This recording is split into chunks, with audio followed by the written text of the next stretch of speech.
나는 나의 직업이 작가라고 생각한다. OX. 하나, 둘, 셋. 지금 O 3개, X 3개가 나왔는데 한솔 작가님은 X라고 하셨어요. 그 이유에 대해서 잠깐 설명 부탁드려도 될까요?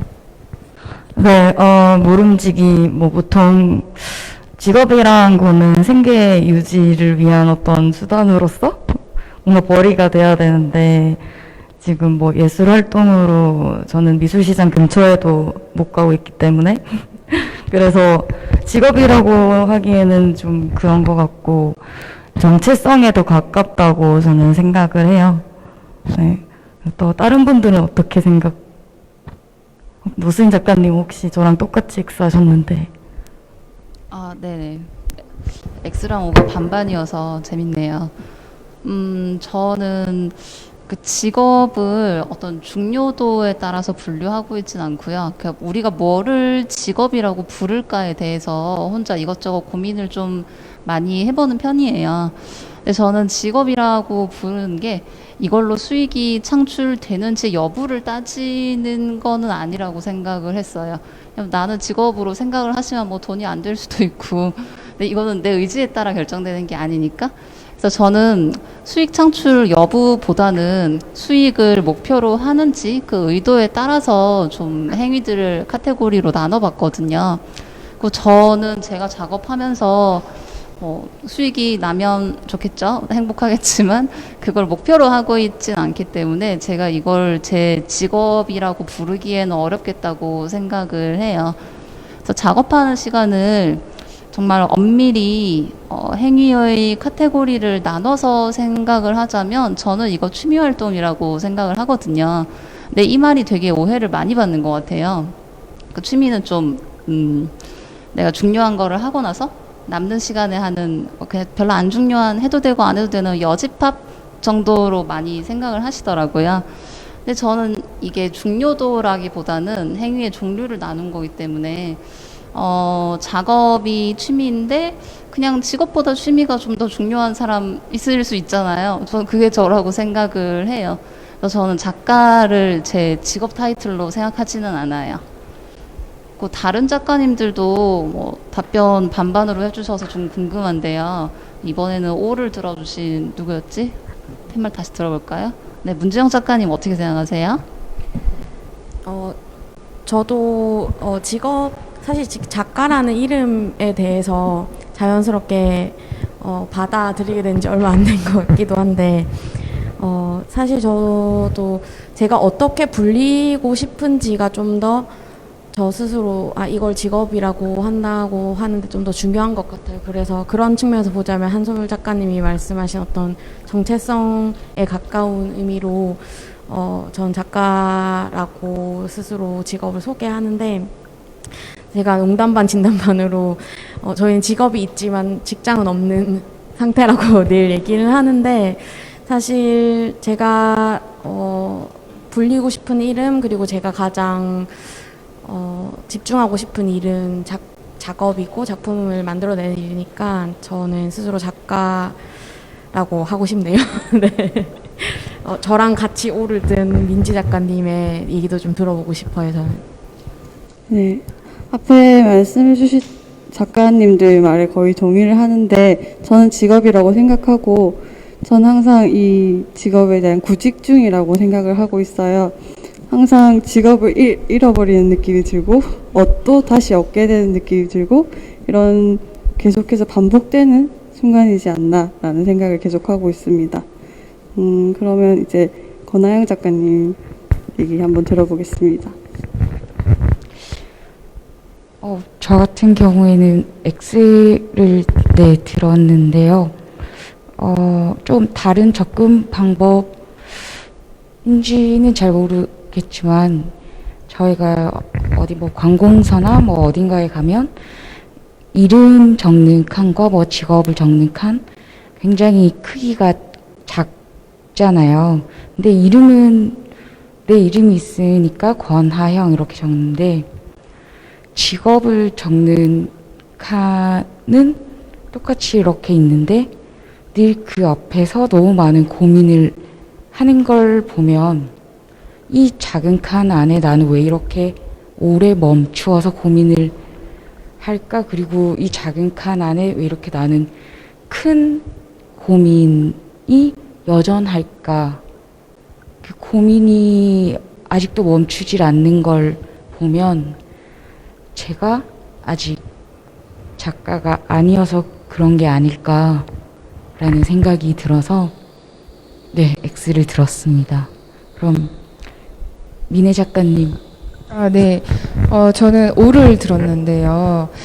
저도 이 질문에 대해서 고민을 정말 많이 했어요. 그 직업이라고 하는 그 단어 자체가 주는 어떤 그 경제와 관련되어 있는 그런 문제 같은 것들, 그런 것 때문에 고민을 많이 했었는데, 저는 그냥 그 직업이라는 말 자체를 조금 저도 다르게 해석을 해서 그냥 하고 싶은 일, 하고자 하는 일, 뭐 이런 걸로 해석을 했어요. 그래서 내가 하고자 하는 일이 작가인가라고 물었을 때는 yes라고 할 것 같아요. 주로 하고 있는 일, 그리고 앞으로 계속 하고자 하는 일, 네, 그랬을 때는 yes이기 때문에 yes라고 들었습니다.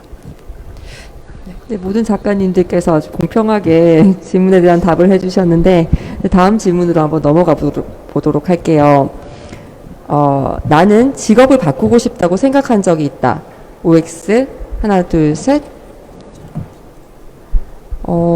예, 의외로 지금 바꾸고 싶다고 생각하시는 작가님 두 분이 계신데 그 중에 먼저 유민혜 작가님 의견을 한번 들어보고 싶어요. 네, 제가 방금 그 이전에 그 작가를 계속 하고 싶다, 직업으로서 작가를 생각한다라고 하면서 O를 들었는데 이번에는 다른 어떤 직업을 가져보고 싶다에 또 O를 들었어요. 왜냐하면 계속 하고 싶은 거는 작가로서의 그런 일이 맞는데 뭔가 작업을 계속 하면서 혹시 내가 다시 태어난다면 뭔가 좀 다른 일을 해봤으면이라고 한 상상을 한 적이 많았어요. 뭐 작업을 하면서 특히 슬럼프가 오거나 아니면 뭐 육체적으로 뭔가 힘듦을 느끼거나 아니면 정신적으로 뭐 이런 힘듦을 느낄 때가 많잖아요. 그럴 때마다 다시 태어나면 나는 진짜 미술관 열심히 다니면서 감상 많이 하는 어떤 정말 애호가, 예술 애호가가 될 거야 라고 이렇게 꿈꾼 적이 있거든요. 네, 그렇게 해보고 싶어요. 다시 태어난다면. 네, 혹시 권하영 작가님은 어떻게 의견을 하셨는지? 네. 저는 네, 사실 그 다음 질문이랑도 일맥상통하지 않을까 생각을 하는데 계속 공부를 해왔던 부분이 사진이었기 때문에 막 사진에 뭐 좋아하기 때문에 너는 작가를 할 거야 막 이런 주변 사람들 이야기를 굉장히 많이 듣거든요. 너는 하고 싶은 거 하고 살잖아 뭐 이런 이야기 많이 듣는데 용기가 없어서 다른 걸 바꿀 생각도 못 해봤고요. 그리고 늘 애쓰는 건 제가 사진을 놓지 않길 바라는 거, 여태 해온 것들이 저는 사진이라는 매체를 통해서 세상을 바라보는 법을 배웠기 때문에 계속 저한테는 사진이 있었으면 좋겠고, 그리고 그 사진이 계속 무언가가 싫어질 수가 있잖아요. 사람의 감정이라는 게. 그래서 그 싫어짐의 감정이 정말 혹시나 올까봐 그게 너무 무서워서 이걸로 돈을 너무 많이 버는 행위를 조심하고 있어요. 그러니까 결국은 너무 좋아하는 것 같기도 하고 약간 애증 관계이긴 한데 그냥 아무튼 네, 사진을 계속 하고 싶은 것 같아요. 네. 그러면 한솔 작가님께서도 그 X를 들어주셨는데, O를 들어주셨는데 직업을 바꾸고 싶다고 혹시 말씀해 주실 수 있어요? 네, 근데 다른 작가님들 다 한 번쯤은 생각해 보지 않나요? 솔직하게 말씀해 주세요. 왜 저만 너무 솔직했나요? 아니, 약간 저는 인생 한 번 사는 거니까 이것저것 사실 다 해보고 싶거든요. 그래서 근데 사실 얼마 전에 제가 지금 최근 작업에 있어가지고 그러니까 주변 사람들한테 막 여러 사람들한테 물어봤어요. 예술 하시는 분들한테. 예술 안 하게 되면은 그 이유는 무엇이며 뭘 할 것 같냐고. 그러니까 되게 이상한 제업들이 되게 많이 나왔었는데, 누구는 시간을 돌릴 수만 있다면 뭐 심리학 전공을 하고 싶다 이러신 분도 있었고, 또 어떤 분은 야간 경비 아니면은 그 크레인 운전사 뭐 이런 거 하고 싶다는 분도 있었었고 한데, 정작 그 얘기를 나한테 딱 돌려서 하니까 되게 가끔씩 이런 생각은 하죠. 뭐 돈 되게 못 벌 때, 그냥 내가 인문학 쪽으로 전공해가지고 사업이나 할 거 막 이런 거 가끔 생각하는 거 말고는 딱 저한테 질문을 하니까 뭔가 시간을 되돌려가지고 그 순간에 딱 그 선택의 기로에 서도 저는 또 똑같이 예술하고 있을 것 같긴 하더라고요. 근데 한 번쯤은 생각해 보셨잖아요, 여러분. 아니에요? 지영 작가님, 아니에요? 아까 인문학 전공해서 사업하면서 살고 싶다고 하셨는데, 저는 과감히 사회학을 하다가 예술로 바꿔서 온 사람이어서 사실은 그러니까 결국엔 자기가 경험해 보지 못한 세계에 대한 약간의 로망이나 환상 같은 건 다 있는 것 같아요. 그래서 저 역시도 미술을 시작하기 전에 가졌던 어떤 환상 같은 것들, 그런 것들이 있었는데, 뭐 사실 이제 이 분야에 들어와서 그런 것들이 되게 많이 부서지기도 하고 갈등도 많이 하고, 뭐 아까 한솔 작가님 말씀하신 것처럼 솔직한 마음으로 그만두면 어떨까라고 생각을 안 했던 건 아니지만, 아직까지 그냥 그만둬야지까지 가진 않은 것 같아요. 그래서 결국에 뒤에 나올 또 질문이랑도 비슷할 것 같은데, 그냥 계속 비틀비틀하면서 그냥 이렇게 그만둠과 계속 하는 것의 사이를 왔다 갔다 하면서 그래도 바꾸지 않지 않을까라고 해서 저는 일단 안 바꿀 거라고 표지판을 들었는데, 뭐 솔직하지 못하다고 느끼셨다면 좀 죄송하네요. 저랑 같은 의견을 하신 분이 또 계시지 않나요? 같은 의견 맞나? 까먹었어요. 네.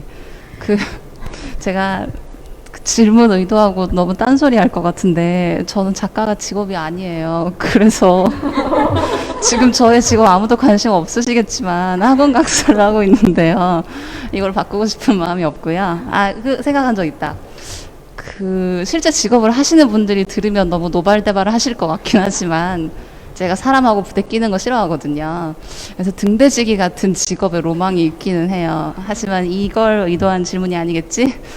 그리고 작업에 관해서라면 저는 지금도 해야지 하고 작정하고 하고 있는 건 아니어서 그냥 미술 말고 이것저것 해보고 싶어요.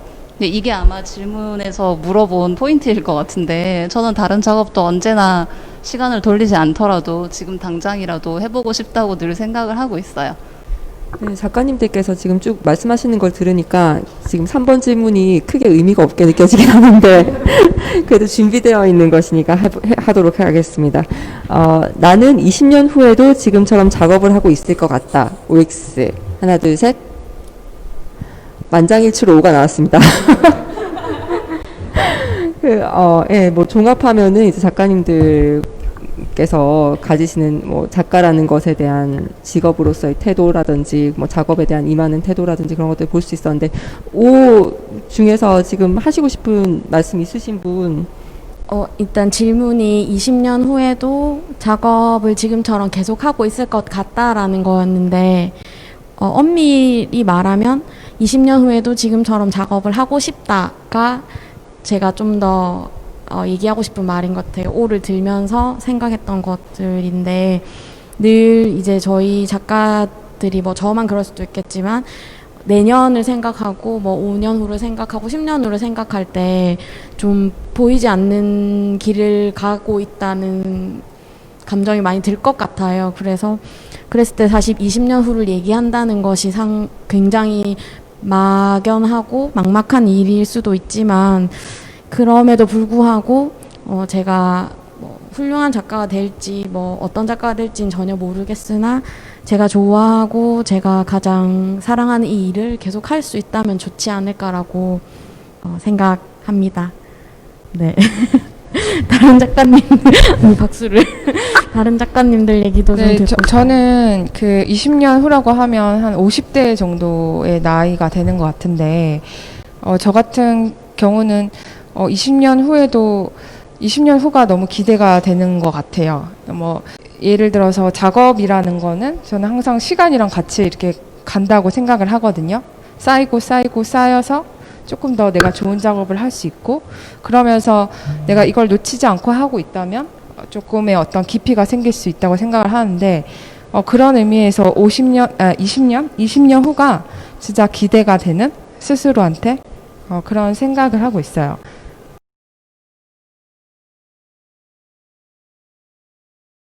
두 번째 주제는 작업에 대한 부분입니다. 이번 그 전시를 하시면서 작업 진행 과정에서의 에피소드 그리고 뭐 서로의 작업에 대해서 느낀 점 등 그런 것들을 좀 자유롭게 얘기하는 시간을 가져보도록 할게요. 문정 작가님께서 먼저 한번 말씀해 주실까요? 저는 이번 전시하고 있는 작품 중에서 그 설치 작품인 100개의 마음이라는 작품에 대해서 얘기하고 싶은데 사실 이제 제가 주로 회화를 다루는 작가이다 보니까 이 설치 작업을 시도하는 것에 대해서 되게 우려도 많으셨고 저 또한 걱정이 많이 됐던 작품인데 실제 이제 관람객분들이 와서 재미있게 봐주시고 그 제 의도나 취지에 많이 공감해 주셔서 되게 좋았는데 되게 이건 좀 조금 다른 맥락일 수도 있지만 그 관객분들이 왜 그릇이 100개가 넘는데 100개의 마음이냐는 질문을 되게 많이 하셨다고 들었어요. 그래서 뭐 그 간단히 그거에 대해서 말씀드리면 제가 100개의 마음이라고 했을 때 그 100개라는 말은 저희가 뭔가 많을 때 우와 100개 같다 막 이런 좀 아주 그냥 되게 단순한 의미로 100개의 마음이라는 그 제목을 썼고 사실은 이제 한 200개에 가까운 그릇들인데 그것을 전시하면서 제가 매주 휴관일마다 와서 물을 매번 갈고 그릇을 닦고 이런 것들을 좀 반복했었어요. 그래서 항상 그 전시 학예실에서도 되게 걱정 많이 해주시고 도움도 많이 주셨는데 사실은 제가 차용한 이미지가 결국엔 정화수 기도를 올리기 위해서 아침에 천물을 받아서 하는 그 정화수 이미지였기 때문에 어쩌면 제가 그렇게 정성을 들여서 매번 그릇을 닦고 물을 다시 채우는 과정이 그 과정적인 측면에서 이 작품이랑 좀 맞지 않았나 하는 생각도 해봤고 정말 그렇게 물을 떠서 정성스럽게 기도하는 사람들의 마음은 어떨까에 대해서 다시 한 번 더 생각하게 됐던 계기였던 것 같아요. 그래서 일단 제가 전시하면서 이제 들었던 그런 재밌는 질문들 그리고 이제 매주 와서 이렇게 그릇을 닦고 했던 것들이 기억에 좀 많이 남는 것 같습니다. 이번에 이거 다른 작가님도 하시면서 준비할 때 고생 많으셨다고 하던데 유민혜 작가님 혹시 네.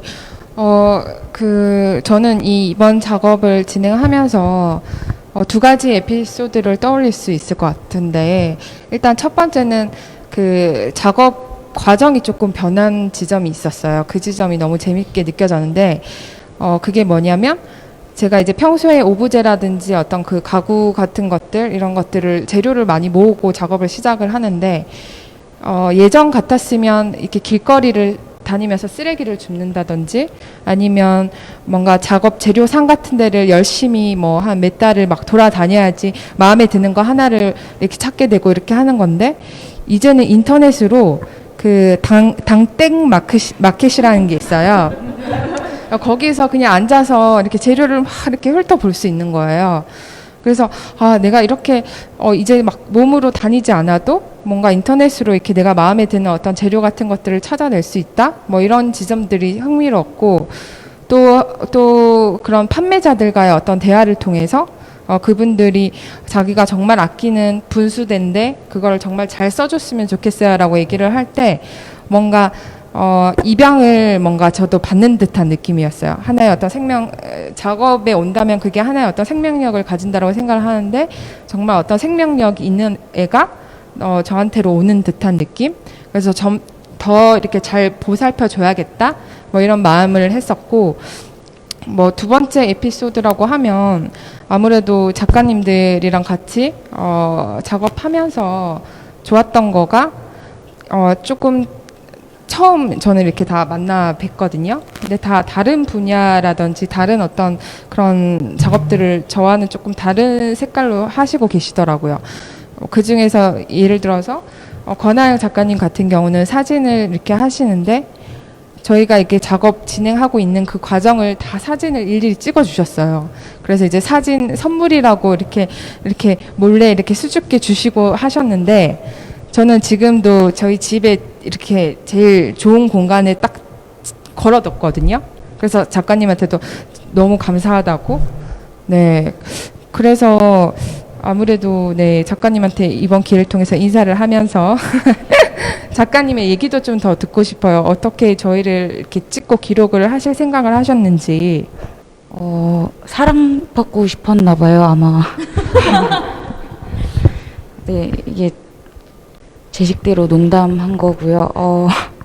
제 목소리 톤으로 농담을 하면 아무도 농담으로 받아주질 않아서 제가 사람을 이렇게 만나는 데 있어서 굉장히 네, 어려워하는데 네, 근데 잘 말을 걸지를 못하겠더라고요. 가까이 다가가기도. 네, 근데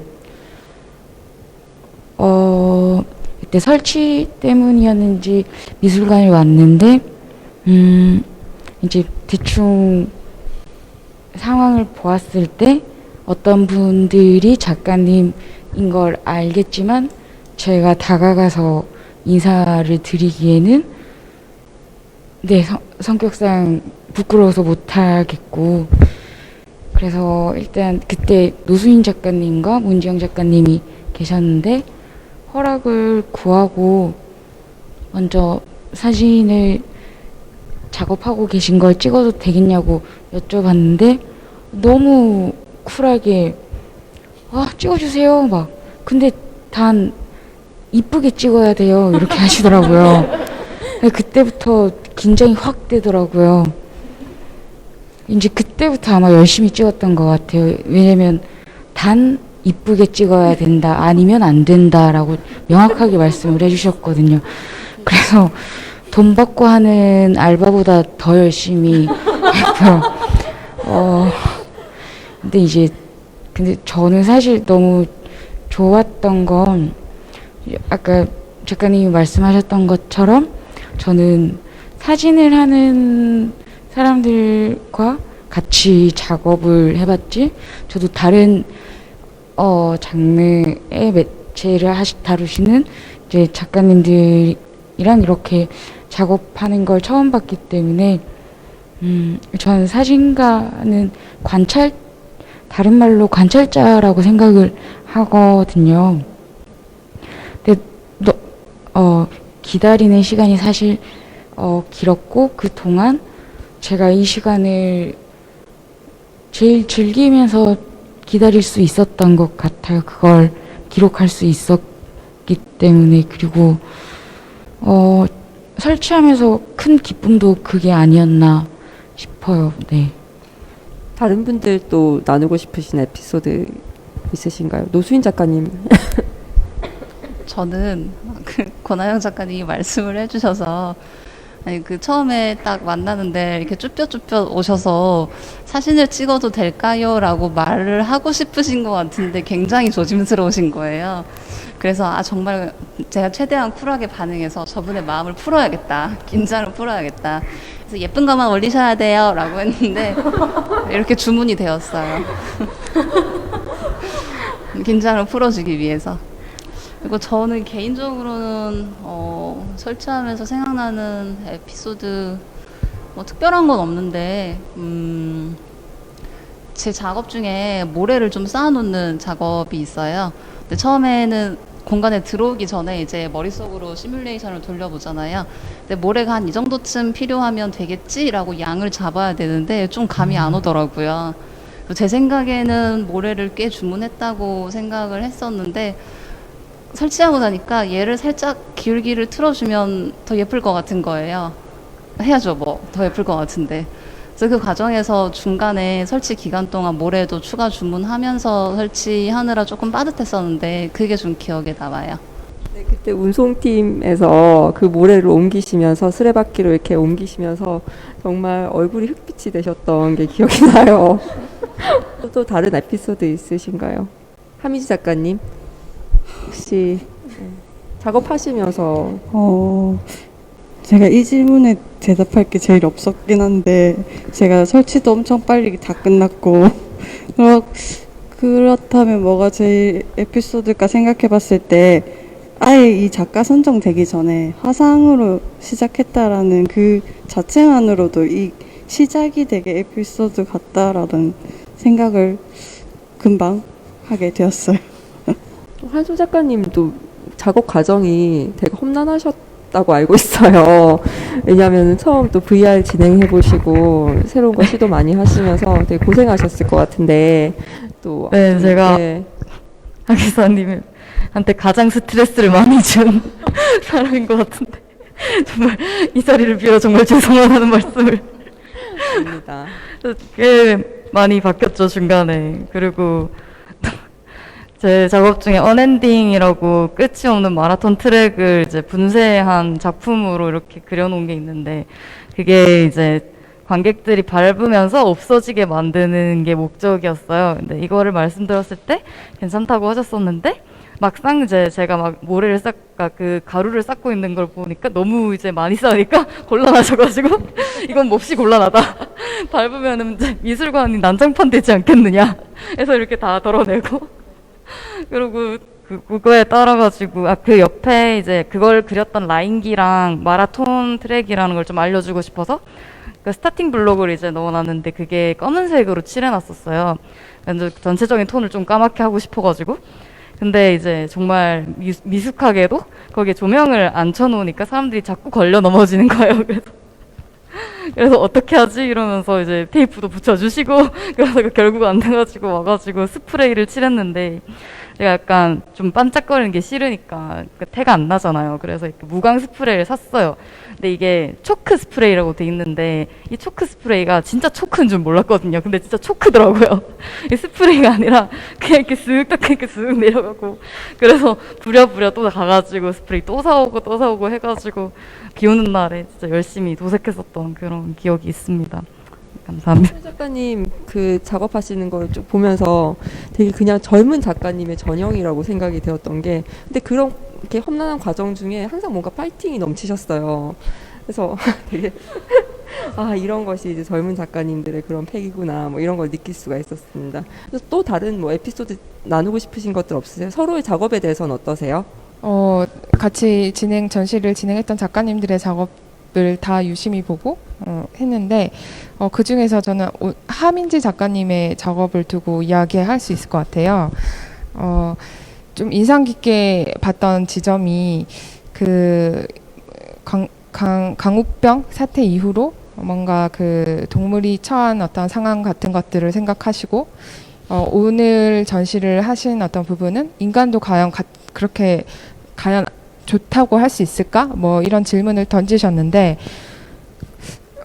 저는 그 질문이 진짜 오늘 지금 우리가 받고 있는 질문 같아요.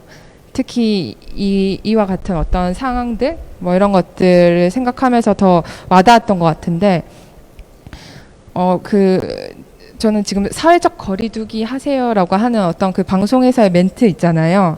그거가 거리만 둬서는 될 게 아니고 뭔가 반성해야 될 것 같은데 이런 생각을 좀 하거든요. 정말 이런 질병이라든지 이런 것들이 왜 생겼겠냐를 생각을 하면 정말 우리가 뭔가 자연한테, 환경한테, 동물들한테 그런 과한 너무 그런 나쁜 일들이 너무 생각이 많이 나서 뭔가 반성하세요라고 해줬으면 좋겠고 한데 그런 작업을 이번에 뭔가 하시지 않았나?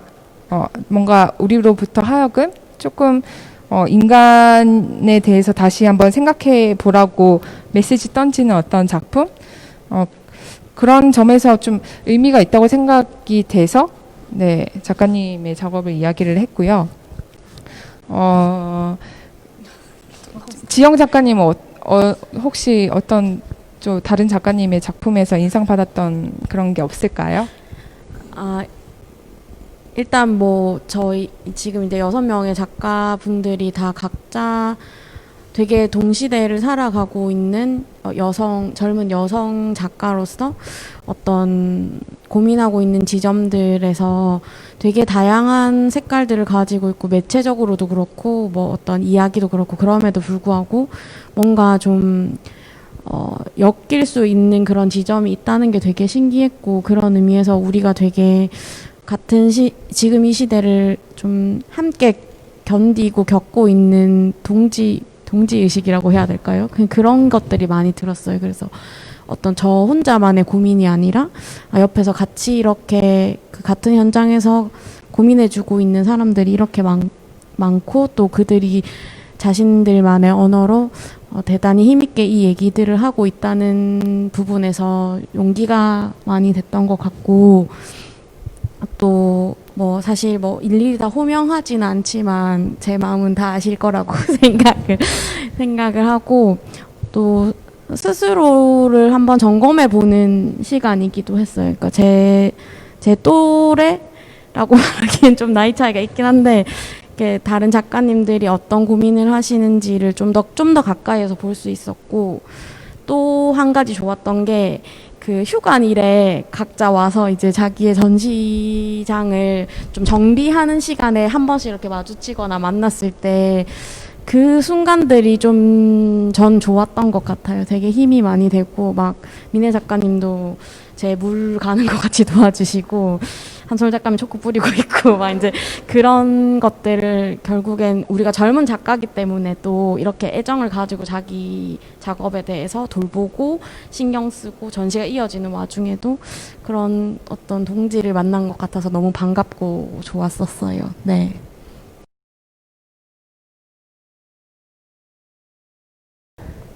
아마도 여기 계신 작가님들 중에서 그 미술관에서 전시를 해보신 분들은 많지 않으실 것 같은데 그 이번에 미술관에서의 젊은 작가 전시에 참여하시면서 어떤 점들을 좀 느끼고 경험하셨는지에 대해서 좀 나눠보도록 하겠습니다. 제가 이렇게 큰 곳에서 전시를 해본 적은 없는데 그거를 이제 비교해서 보자면 개인적으로 전시를 열고 하잖아요. 그때는 제가 1에서부터 10까지 모든 걸 다 챙겨야 하는, 그래서 뭐 공간을 알아봐야 하고 뭔가를 전부 다 챙겨야 하는데 여기서 하다 보니 뭔가 소통이 엄청나게 중요하더라고요. 그게 처음엔 좀 힘들었어요. 그래서 그런 걸 어떻게 해야 되는지 처음이니까 더 모르겠고 하는 그런 어려운 부분들이 있었고, 근데 그걸 이제 조금 적응해 가면서 이런 것들을 같이 나눠야 되는 게 있구나. 그래서 배운 것도 있었어요. 그래서 혼자서 하는 일이 아니구나 라는 것도 배울 수 있었고, 이제 큰 공간에서 하는 제 개인적으로 하는 거는 뭔가 큰 공간이니까 작업도 조금 크게 이렇게 욕심을 내보기도 하고 하는 그런 경험들이 쌓이지 않았나 라는 생각을 합니다. 그럼 다른 작가님들, 한솔 작가님은 어떻게 생각하시는지? 네, 저도 미술관은 처음이었어서 되게 그 큰 규모감에 압도되고 그랬었는데 막상 그 큰 규모감을 10분 이용하지를 못했었던 것 같아요. 그게 좀 아쉬운데, 그리고 전 미디어 쪽 설치니까 보통 이제 혼자 다른 데서 전시를 하면은 선정리라던가 그런 설치 뭐 이런저런 뭐 테스트 뭐 엄청 복잡하고 항상 그것 때문에 설치가 굉장히 늦어지고 이런 것들이 많은데 여기서는 이제 다 해주시고 그래서 아주 정말 전 행복했습니다. 혹시 저도 이번에 그 젊은 작가전에 참여를 하게 된 게 너무 저도 스스로한테 너무 영광스럽게 생각하는데 다들 얘기하셨듯이 저도 미술관 전시는 처음이에요. 이렇게 큰 공간에서 또 훌륭하신 선생님들, 학예팀 뭐 이런 이런 미술관 직원분들의 어떤 약간의 어떤 서포트라고 해야 되나? 그런 것들을 받으면서 이렇게 잘 진행할 수 있었다라는 점이 너무 좋았고, 또 뭔가 그때 우리 워크숍 같은 거를 할 때 말씀을 해주시더라고요. 젊은 작가를 조망하기 위한 전시이다라고 얘기를 해주셨는데, 저는 그 얘기가 너무 좋았어요. 그러니까 조망이라고 한다라는 거가 이제 앞을 더 내다 보겠다라는 어떤 의미가 들어있다라고 생각을 하면서 스스로한테 뭔가 조금 더 열심히 해서 앞으로 더 이렇게 갈 수 있어야겠지? 뭐 이런 생각을 하면서 이제 전시를 했던 것 같아요. 네. 지영 작가님은 이번 젊은 작가 전시 어떠셨나요?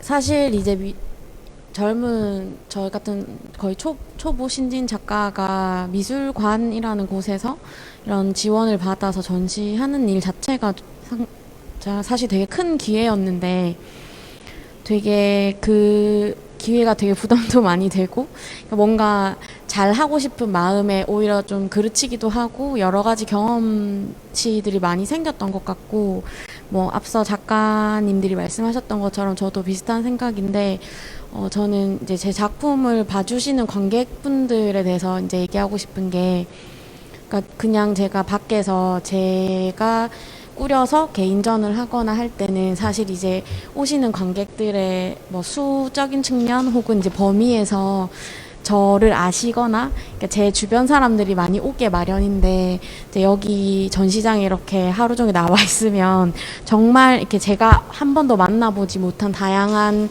연령과 성별과 뭐 이런 분들이 오시잖아요.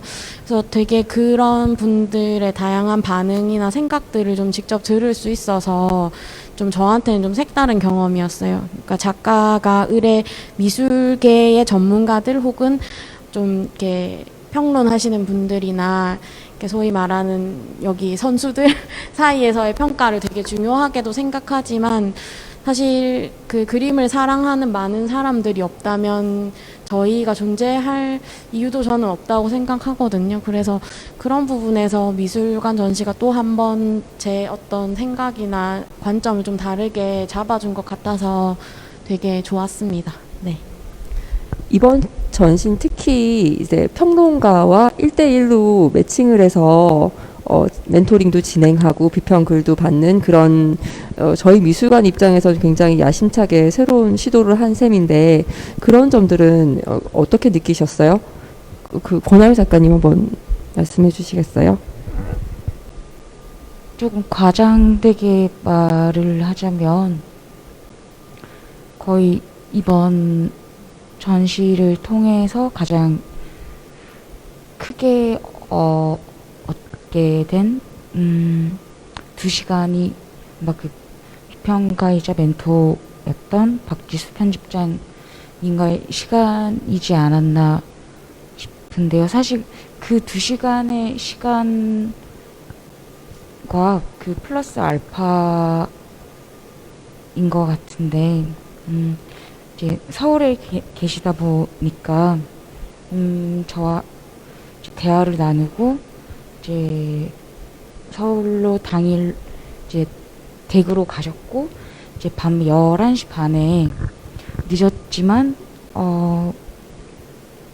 꼭 추천해주고 싶은 책이 있으시다면서 네, 한번 읽어보라고 권해주신 책을 거의 매일매일 들고 다니면서 읽게 되는데,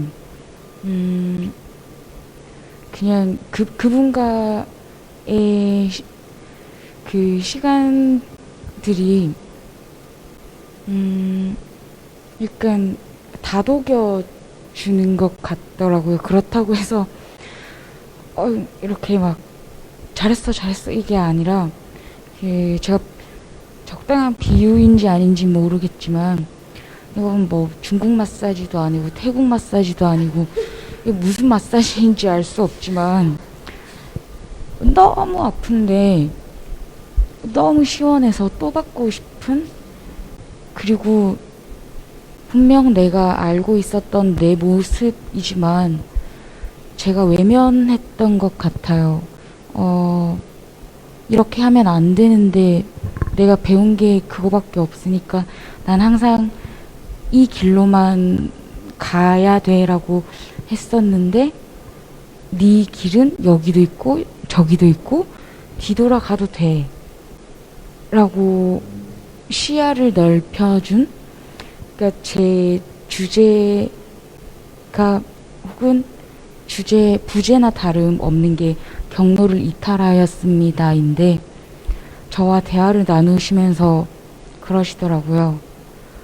네 사진, 그러니까 당신의 사진 인생 자체가 경로를 이탈한 거네라고 말씀을 해주시는데 그때 정말 크게 이렇게 이런 말을 해도 되나 한 대 얻어 맞은 것 같았거든요. 근데 그게 시원했으니까. 네.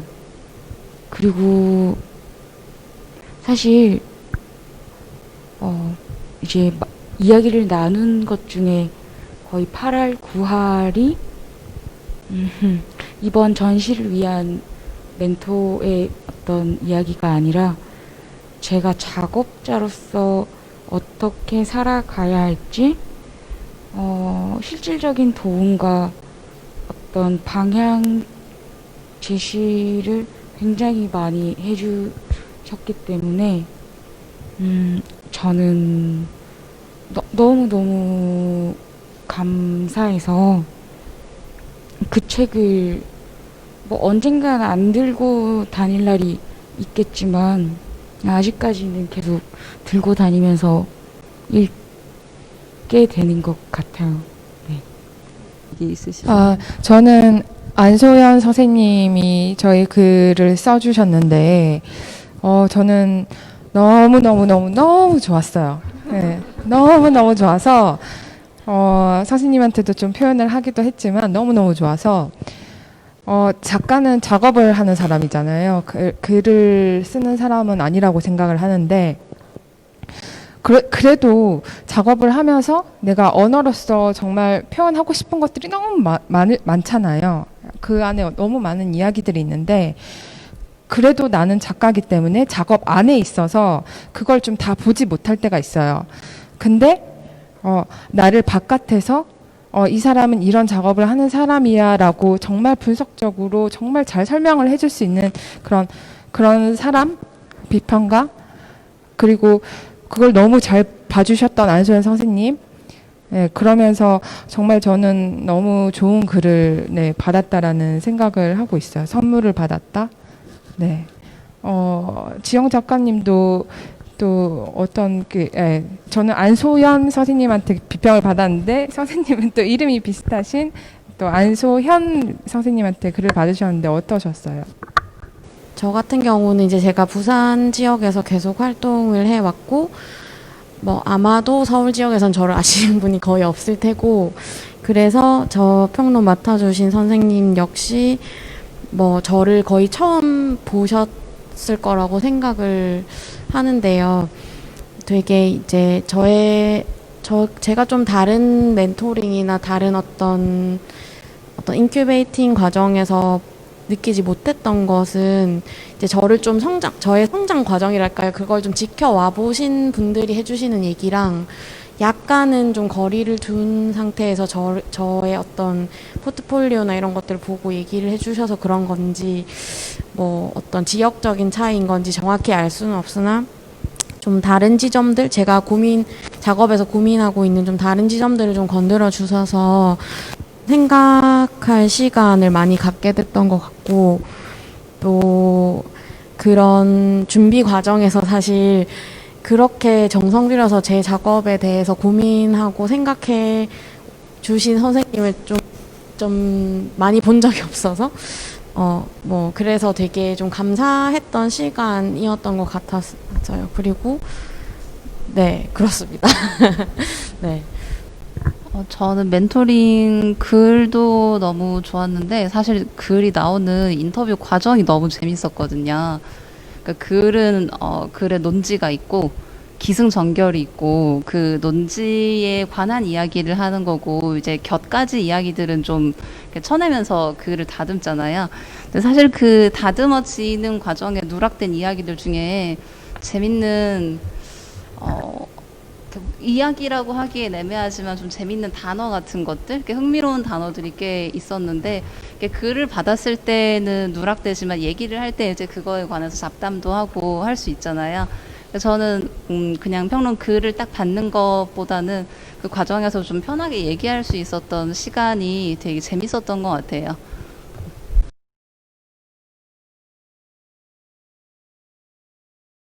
지금 현재 많은 미술관 갤러리가 코로나19로 인해서 휴관 중이에요.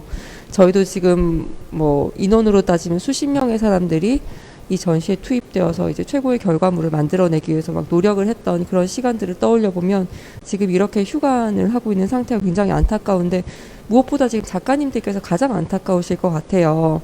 그 작업에 들였던 시간과 노력이나 뭐 이런 것들을 나누지 못하는 점에 대해서.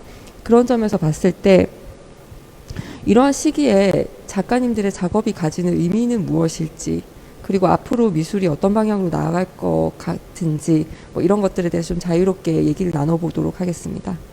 한솔 작가님 먼저 한번 말씀해 보실까요? 이번에 VR도 하셔서 좀 매체에 관한 얘기도 해주실 수 있을 것 같은데.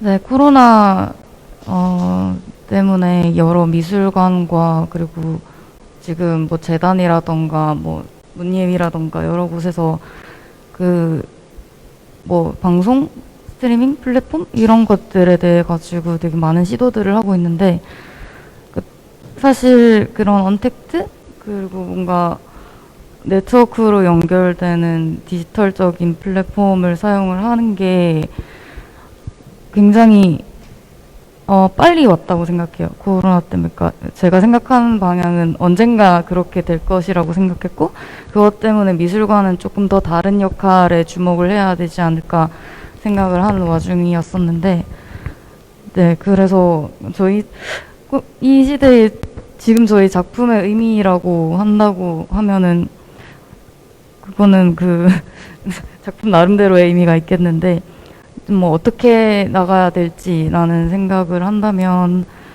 좀 더 그런 환경이 선택이 아니라 그냥 진짜 환경이라는 거를 알고 그거에 맞춰가지고 뭐 매체를 바꾸라는 그런 건 아니고 그런 맥락 속에 살고 있구나라는 거를 좀 아는 게 필요하지 않을까 그런 생각을 합니다. 약간 여담으로 제가 지금 전시 중인 게 있는데 거기에서 약간 예술 갱년기라고 해가지고 예갱기라는 단어로 막 페이크 다큐멘터리 하나 만들었는데, 거기에서 한 작가가 나와가지고 이제 언택트 시대에 뭔가 언택트 시대에 그런 흐름을 타고 홈 뮤지엄의 시대가 왔다 뭐 이런 식으로 약간 그런 거짓말스러운 얘기들을 해요. 그러니까 약간 그런 홈 뮤지엄, 그러니까 작품들이 집에서 그러니까 뭐 디지털적인 어떤 플랫폼으로, 요새는 되게 뭐 작품 대여 이런 것도 패널로 해가지고 계속 그림도 바뀌고 이런 것들도 뭐 여러 가지가 있던데, 그런 환경을 다시 한번 좀 더 그런 토양적으로 생각을 해보는 태도가 필요하지 않나 싶습니다. 혹시 뭐 노수인 작가님 어떻게 설치하시는 네. 건가요? 그 코로나 시대에 진짜 너무너무 힘든 것 같아요. 너무 안타깝고, 특히 저는 뭐 많은 작가분들이 다들 그렇게 얘기하실 것 같아요. 그 작업은 전시장에 작가가 나오는 게 아니고 작업이 나와서 관람객을 맞이하는데, 그 작업이 관람객과 만나지 못한다라는 거가, 대면하지 못한다라는 거, 그거는 너무너무 안타까운 일인 것 같아요. 그래서 저는 그냥 기다려 보기로 했어요. 기다려서, 미술관이 조금 그걸 해결해 주지 않을까라고 하는 약간의 기대도 하고, 미술관은 사라지지 않을 테고, 미술관이 온라인으로 바뀐다라고 하기에는 저는 조금 안타까울 것 같아요. 대면을 할 수 있게끔 해주지 않을까? 계속 그런 기다림 같은 것들이 있어요. 네. 하영 작가님은 어떤 생각이세요? 저도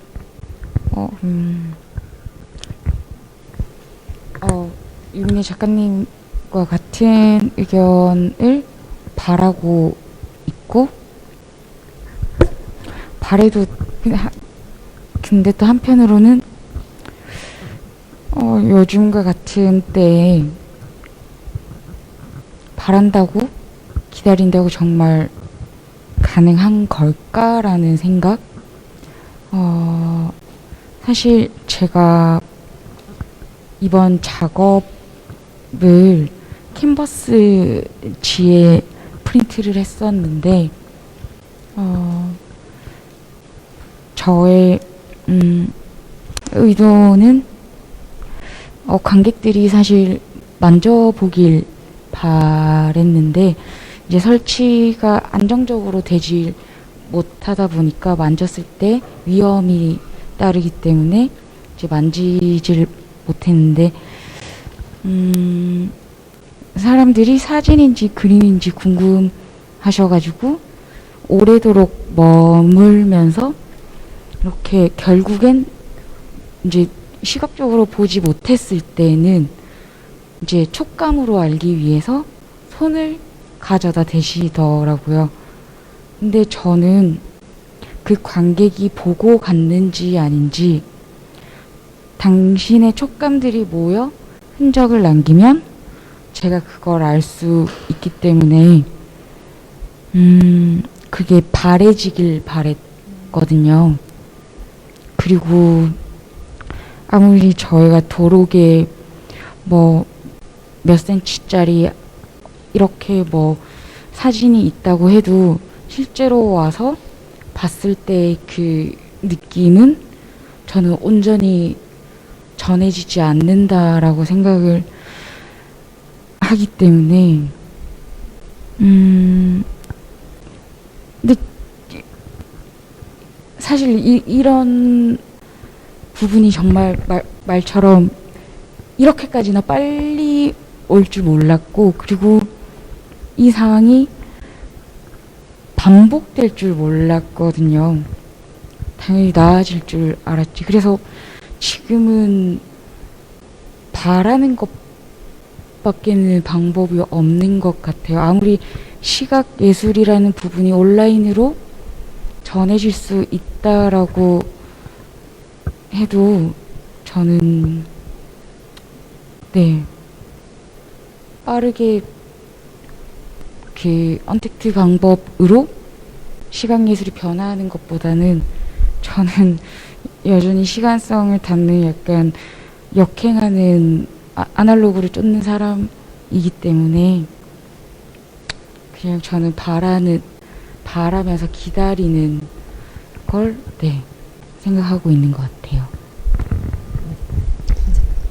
그러니까 저는 지금 이 상황에 대해서 조금 양가적인 마음이 드는 지점이 있는데요. 일단 어떤 물성을 우리가 같은 공간에서 호흡할 수 있게끔 대면하지 못한다는 거에 대해서 이렇게 작업을 만나는데 한계가 생긴다는 거는 모두들 공감을 할 것 같아요. 그래서 이거에 대한 안타까움이 저도 당연히 있고요. 근데 코로나 시대 이전부터 전시의 접근성이라는 거에 대해서 되게 고민을 많이 하기는 했었어요. 근데 젊은 작가들 다들 한 번쯤 생각을 했을 거라고 생각을 하는데요. 지금 열려있는 이 전시의 시공간에 정말 몇 명이 나올까? 얼마나 많이 올 수 있을까? 그러면은 내가 이 전시장에 잡아두지 못한 다른 사람들한테 내 작업이 전달이 될 수 있는 방법 같은 거에 대해서 고민을 해보셨을 것 같거든요. 그러니까 저도 개인적으로 전시할 때 뭐 주변 사람들 막 오세요 초대 같은 거 진짜 거의 안 하는 편이어서 이 접근성에 대해서 그러니까 제가 관객이 됐을 때를 한번 상상을 해보면요. 집에 누워서 넷플릭스를 켜면 정말 문화 콘텐츠를 즐길 수 있는데 이렇게 머리도 감고 신발도 신고 저 전시장까지 1시간 걸려서 가고 하는 과정들이 분명히 귀찮게 느껴지는 지점이 있어요. 그래서 그 지점에 대해서 이제 정말 더 이상 피하지 않고 해결할 책을 찾아야 될 시기가 좀 빨리 왔다고 생각을 해요. 지금 여기도 부산시립미술관이잖아요. 부산 시민들은 코로나가 아니었으면 왔을 수 있겠죠. 근데 다른 먼 지역에 있는 관객들을 생각을 했을 때는 코로나가 있든 없든 어차피 멀어서 올 수 없었던 관객들이 있을 거란 말이에요. 근데 그 사람들한테 작업을 좀 더 전달할 수 있는 매체를 어차피 우리는 찾았어야 했는데 그게 좀 발등에 불이 빨리 떨어진 느낌? 하기는 했었어야 하는 과정이 좀 빨리 왔다고 생각을 해요. 저는 이 상황에 대해서 물론 되게 비극이고 이걸 뭐 장단점이라고 얘기할 수는 없겠지만 생각해봐야 될 지점을 크게 남기는 시기라고 생각을 하기는 해요.